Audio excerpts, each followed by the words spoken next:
So we chatted with the kids a little earlier about how there is so much that we tell ourselves in this story that isn't actually there.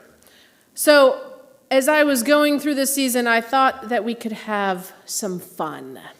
So first and foremost, we almost always have the magi in the scene with the shepherds.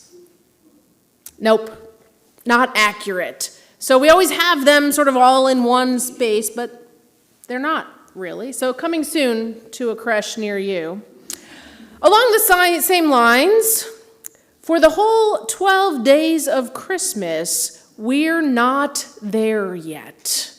So we need to make a rest stop because we're traveling. And among my favorites, we've got Downton Abbey reminding us how to properly do Christmas, which is to leave all the decorations up through Epiphany. So we are well decorated here still to get things done properly. And how many times have we gotten a little bit confused about the word frankincense, or had us ask a kid with some confusion about why there's a monster, frankincense is not Frankenstein, on the scene.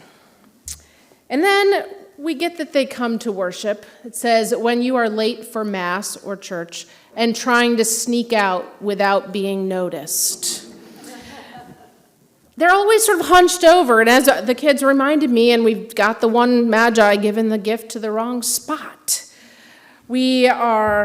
The magi are often stuck in these uncomfortable positions in our scene, as is Mary. We've got Mary who's hunched over the whole time. And lastly, we have the magi stopping to Google. And if they stopped to Google, they probably would not have gone to see King Herod, and they would not have given any gifts, and none of the things might have happened. So if they fact check, the Associated Press declares Herod the king of the Jews, not Jesus.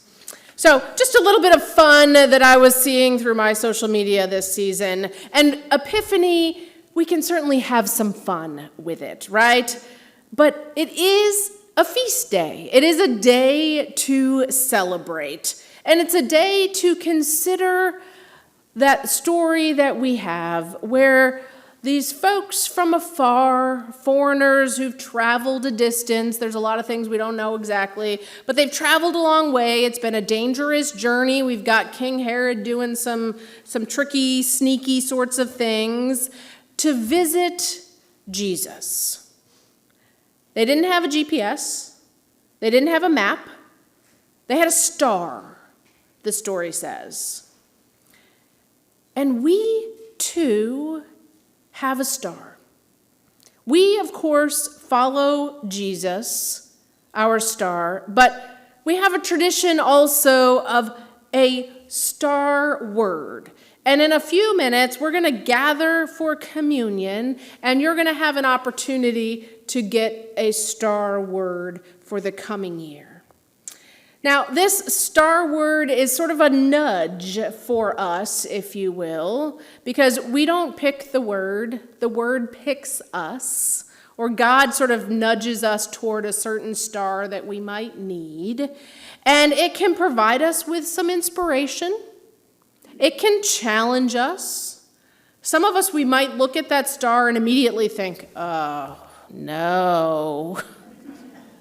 And sometimes we might look at that star and think, oh, this is great. And then 6 months later, we think, oh, there's new meaning. Or we might look at the star and just be like, I don't even like that word. And 9 months from now, you might have oh, that's what that word was about. So whatever the star word does for you, I invite you to stick it someplace. I explored some ideas with the kids. You can figure out where you're going to stick it so that you see it. So it doesn't get buried under the stack of mail and thrown away, but someplace you're going to see it over and over and over again. Ponder its meaning. See what happens. If you think about it throughout the year, let me know what's happening, because it's kind of fun to consider how it stirs among us. And so, with our star words, with our life together, I invite us to have some fun. Not just meme fun like we started out the sermon with, but honest to goodness fun. Fun as we learn and grow together in this 60th year together as a church on this corner in University City. We will laugh together. We will support one another when we need to weep. But through it all, we will be together. And in that we say thanks be to God. Amen.